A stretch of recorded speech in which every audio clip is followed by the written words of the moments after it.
Today is Friday, June 21st. I'm Kathy Bernstein, and I'm visiting with Mr. Nathan Zelazo this morning, and I thank you for coming in, Nate. The reason we asked you to come in is we are going to be creating an exhibit about the evolution of Jewish businesses in Milwaukee. Astronautics, of course, is a huge business worldwide, and we want to hear from you. How did this start, and who came up with the idea? That's really what I want to know today. How old were you? Did you start it alone? Did you have anybody who came up with that idea? Where did you get the idea? I know nothing about that. And I want to know from your point of view. I want to hear it from you. Well, it's somewhat a tough question how I got started. At the time, I was at the Madison campus of the University of Wisconsin. And one of the professors had been a consultant to me when I first came to Milwaukee to work for the John Oster company.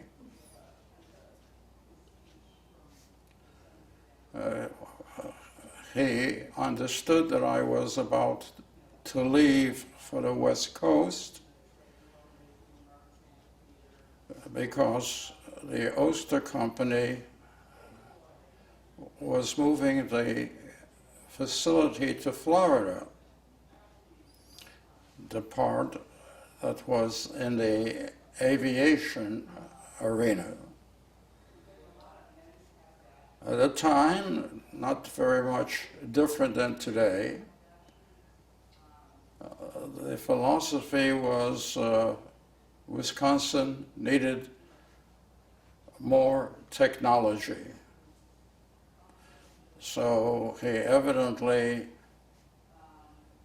expressed the desire that I would consider staying here in Wisconsin. This professor? Yes. Uh-huh.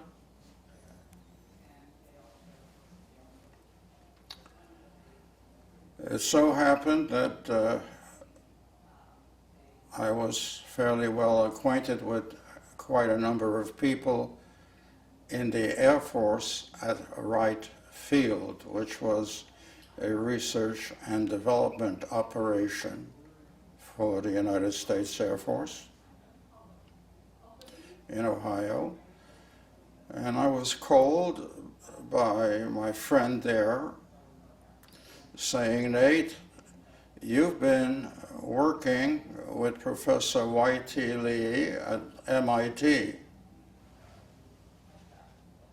on a program of optimizing flight called cruise control. The Air Force is about to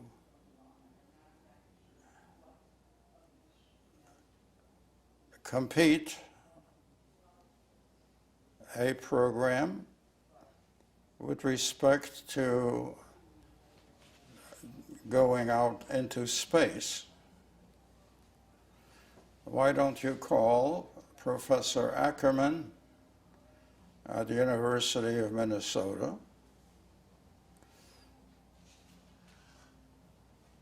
and suggest if he would consider you for this program." What year was that about? 1957. Uh-huh.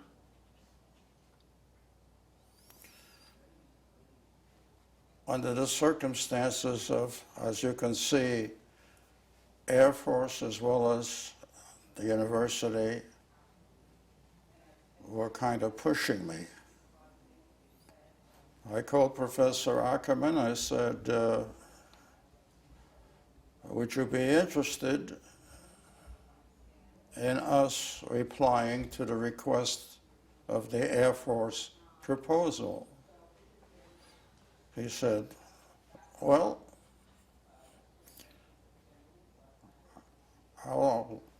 we can't handle it, but if you would like to, I'll let you reply to the request for proposal.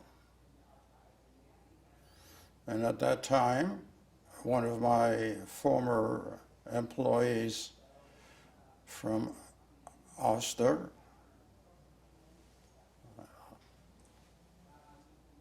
who you probably know is Robert Seinfeld. Oh.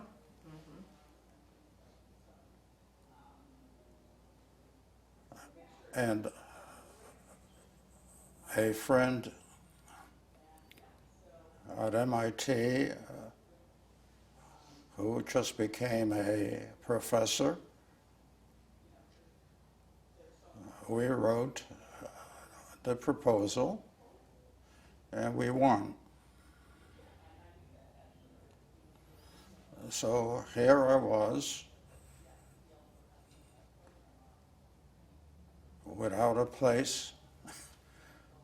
I had to really stop at a printing shop in Madison, scratch my head as to what the name of the company should be. Since we were going to work in the field of space, I thought astronautics would be just correct. It is. So how old were you? How old were you at this time? I think I must have been around 40. Oh, that's wow.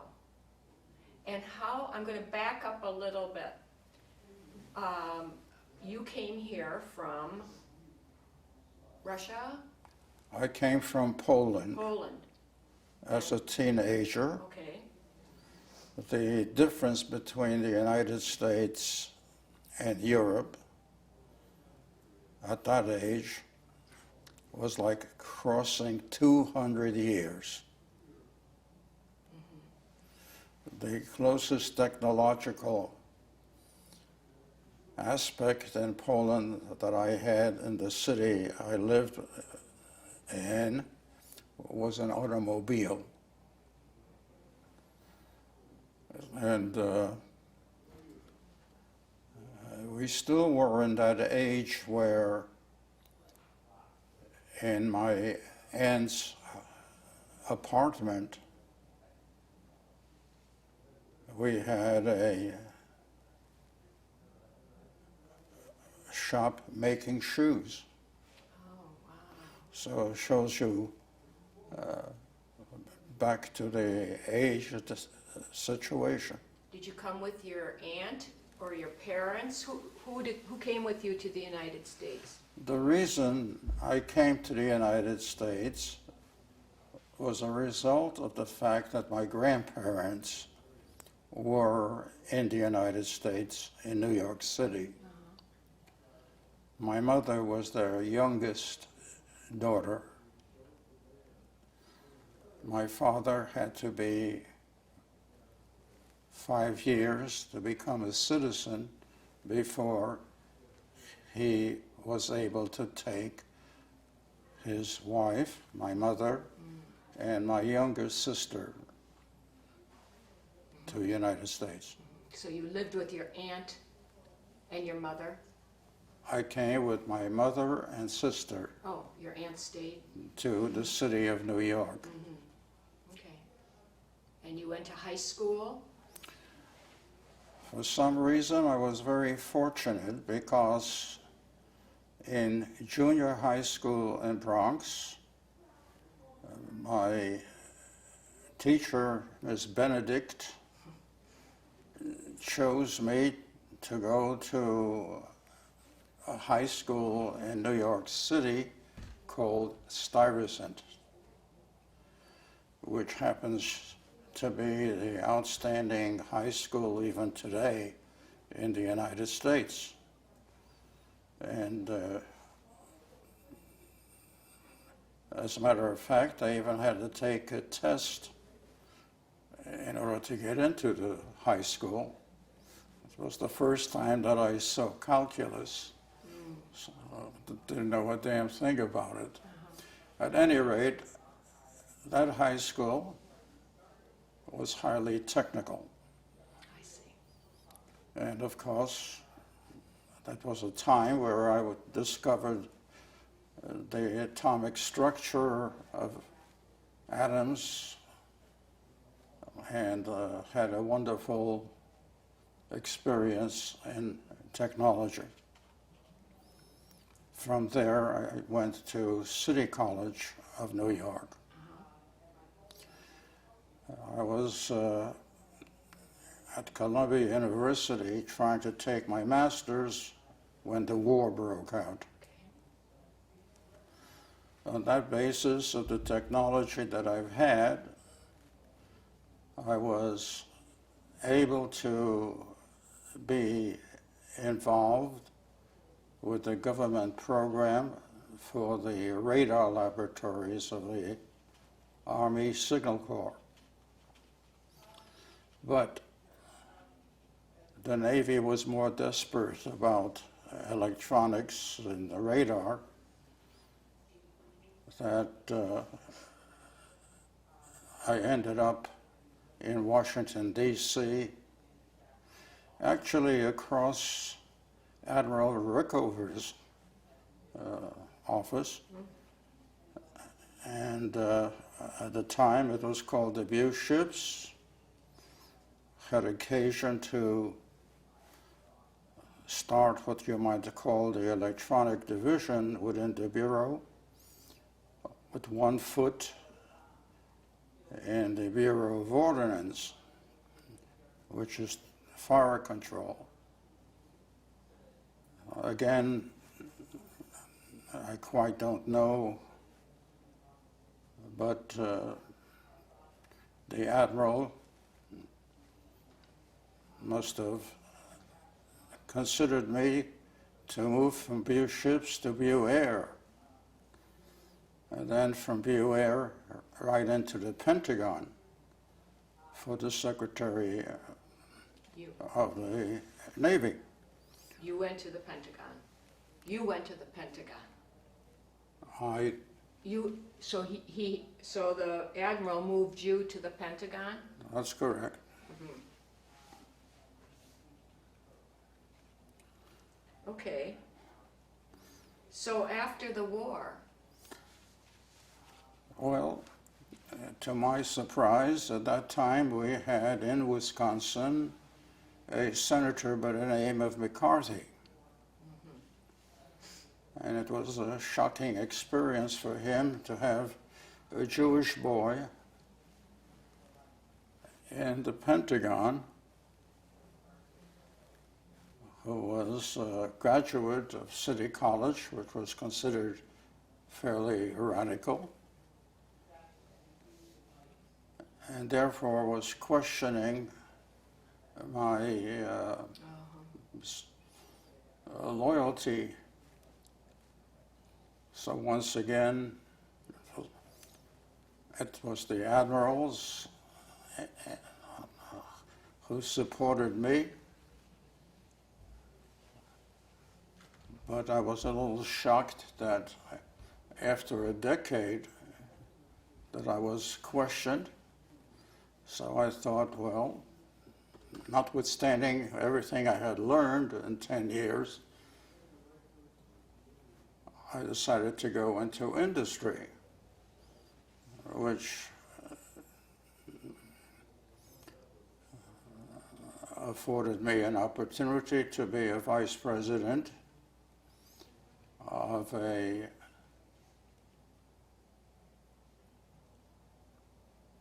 supplier of precision motors in New York, where I could get back to Columbia University in order to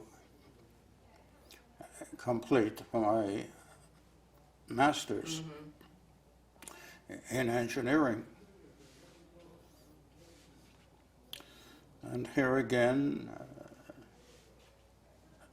after 2 years, a chap by the name of John Oster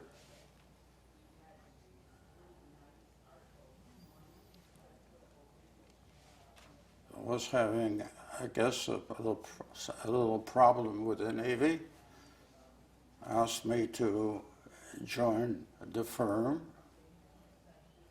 in Racine. So what did John Oster Company, what did they build? In Milwaukee, the Oster Company had, but you know, the The blender. blenders, right. But where they had started was in Racine, and that was the avionics operation. How funny. And once again, with the help of the university, you might say, I organized the expansion into engineering. When some 2 years later, the Oster decided to move the facility to Florida. And I wasn't about ready to do that either. And again, by virtue of the pressures at the university, is, as I've already narrated, Right. I was afforded the opportunity to compete in the technology and decided, okay, instead of going to California, I'll start the business. And you thought of the name Astronautics. And so you decided, you and Bob Seinfeld, how many employees did you start with? Well, You and him? yours truly and Bob Seinfeld, Yeah? and I'd say that was the beginning, and Professor Hoffman. But slowly, many of the employees that I had in Racine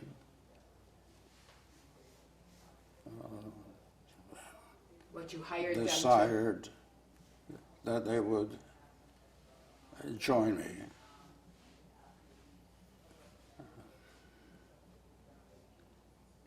How many employees does Astronautics have today? Do you know? Approximately 1,000. So how has Astronautics changed, and did you diversify? I mean, I know you did, but talk a little bit Well, about it all has to do with one's experience. The first program was, as I said, working with my professors to outer space. Happened to be a contract with NASA, and therefore we were the first ones to work with Professor Code, Arthur Code, who was the head of the astronomy department. The University of Wisconsin was interested in ultraviolet light and wanted to explore in space past the ionosphere. So they were able to obtain for us the X-15 aircraft, in which Bob Seinfeld and a chap in our service were able to cut a section behind the pilot to put in a platform with some Japanese cameras, and we did go out into space. By virtue of that program, the head of the meteorology department, Dr. Sumi, provided us the opportunity to build the first satellite in order to determine weather. So, due to experience, knowing that you cannot come out ahead in just doing research and development, I also, in parallel, began developing and building the aeronautical instruments due to my experience when I was in Bureau of Aeronautics at the Navy. I kept on expanding the instruments into systems and then systems into major programs, such as one of our, you might say, inventions is what Boeing calls the electronic flight bag. And it's actually installed at the moment on the 787 and as well as their other aircraft. What is it?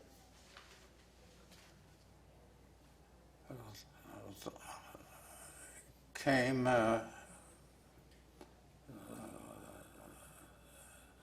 concept that the technology was moving from what we call analog systems into a digital world.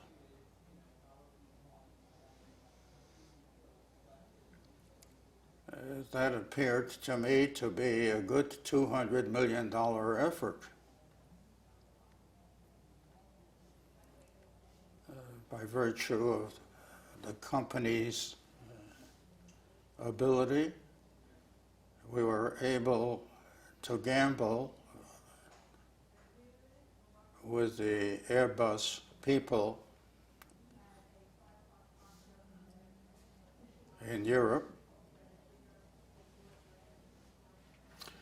who were out to build a competitive aircraft to the C-130 transport aircraft that the Air Force had been using, called the A-400. And that developed into over $100 million contract. That was the second $100 million contract, because the first one was the electronic flight bag. We're now looking forward to the next generation with a third $100 million contract, which would answer the proposal, but we don't have the contract yet. So basically, with it starting with $5,000, we're involved in the pursuit of pioneering the next generation philosophy of flight.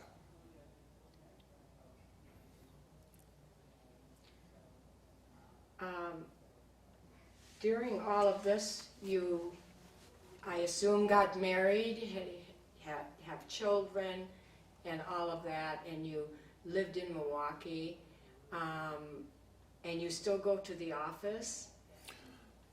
Well, you've reached me at the age of approximately 95. Wow. There is a great deal going on, so I'm still a member of the board and keeping my eye on what's called profitability.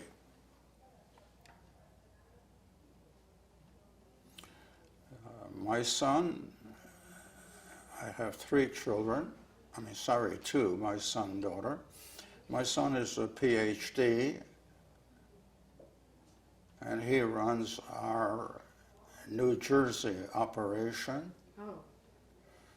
We run the Israeli operation as well as Milwaukee and the Asheville, North Carolina operation, So you have etc. 4 places. Well, we're also involved by virtue of our international work with a joint venture in Russia, which was signed by Mr. Putin.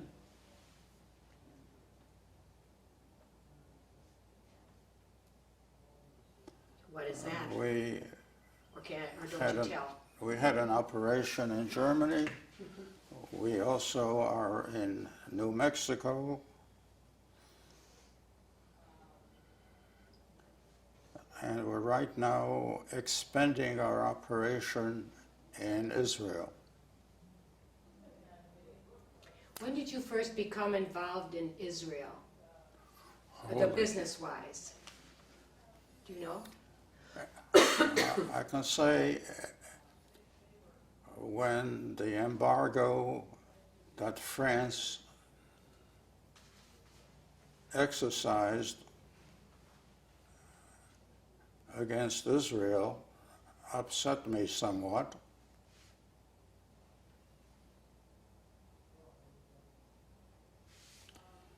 So during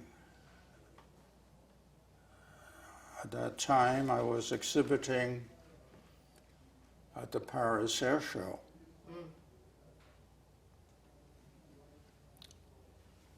And I took my hardware at the end of the air show into Israel in an effort to make sure that they would have the capability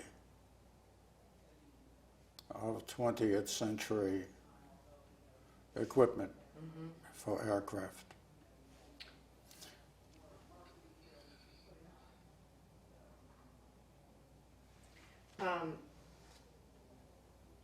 I know, or I think I know, that through the years you hired a lot of Jewish and maybe non-Jewish newcomers to Milwaukee. And when did that, how did that come into being? You have to realize the experience that I personally had adjusting to the American culture. And for that reason, I was very sympathetic to those immigrants.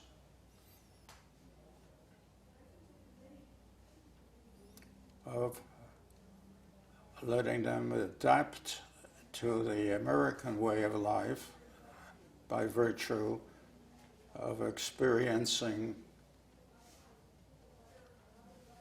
the American approach to design and manufacturing.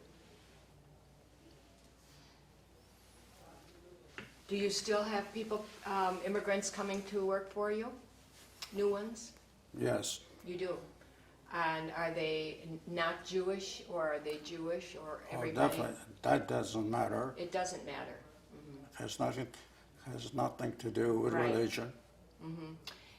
But I know that a lot of the Russian community and other people had worked It was for you. very surprising, evidently, the Jewish community in Russia was well aware of us. Of you.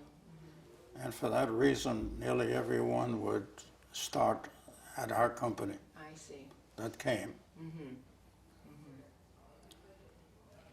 So through the years, you're still going to the office and so on and so forth.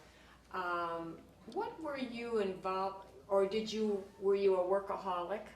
I mean, you're still going to the office. Was I ever? A workaholic? I mean, did you I ever was. take time to have vacation with the family or belong on any boards, hospitals, or how did you spend your spare time? That's an excellent question. I was able to work and consider vacation by virtue of the need to travel around the world, Right. visiting both military and aircraft companies. So a good part of what would be called vacation time was spent entertaining executives on such trips. Did your family go with you? Yes, I've always had my wife, Helene, with me. And the children? The children, as I said, my son is a PhD. Did they go with you on vacations? Did they travel or did they stay home? The answer is yes and no.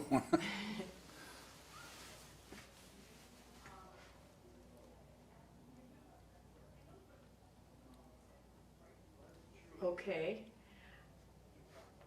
Were you on any philanthropy boards, hospitals? Did you participate on boards of directors of local organizations, United Way or, anything? I don't have much time to No, I'm sure you didn't, but. actually get involved. What did you do for fun besides work? Well, work can also be fun. Sure it can.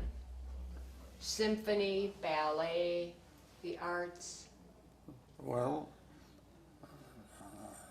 as a youngster, I was pretty heavy into music.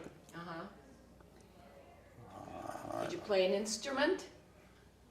More than one. Or what did you play?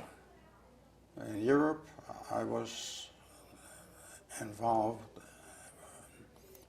by playing violin, which, by the way, you visit your professor 5 days a week, not once a week. In my college days, since I always played in the symphony orchestra, I was interested in the sports, so I played the horn, the trumpet, wind instruments. I was a little serious with music, so I even conducted during the Depression Really? a WPA orchestra, Oh, did you? Where was that? In Madison? New York City. In New York. Yeah, that's right, yeah. Okay. You have to- So do you still play? No, there's no time for that. No time for that.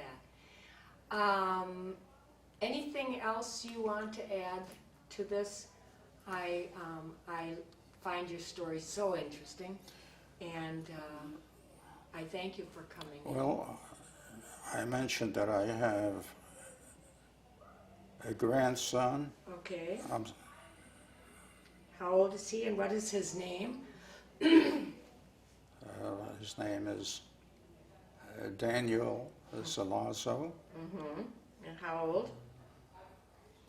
Well, he's in his 30s. Okay, he's in his 30s. He's a professor in Haifa at the technology. Yet,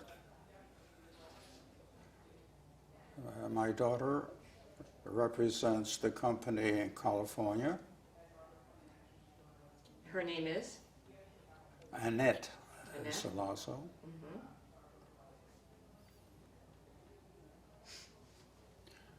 And my son's son, Mm-hmm.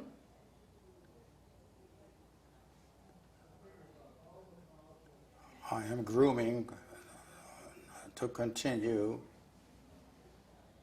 that company into the next generation. What's his name? Eitan, E-I-T-A-N.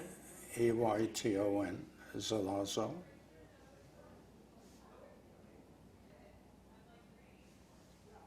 And so you work with him every day? You work with him every day? Yes, Uh-huh. That must be fun for you. it is. Is it fun for him? I think he likes what he's doing. Good. All right. Thank you very much for coming in. We really appreciate it. Oh, And when we have this exhibit up, you're welcome. we'll come and see. It is somewhat even interesting to me that one can start in the country with $5,000 and then get involved with these $100 million situations That's real evolution. of pushing the state of the art in technology. Thank you. Perfect ending.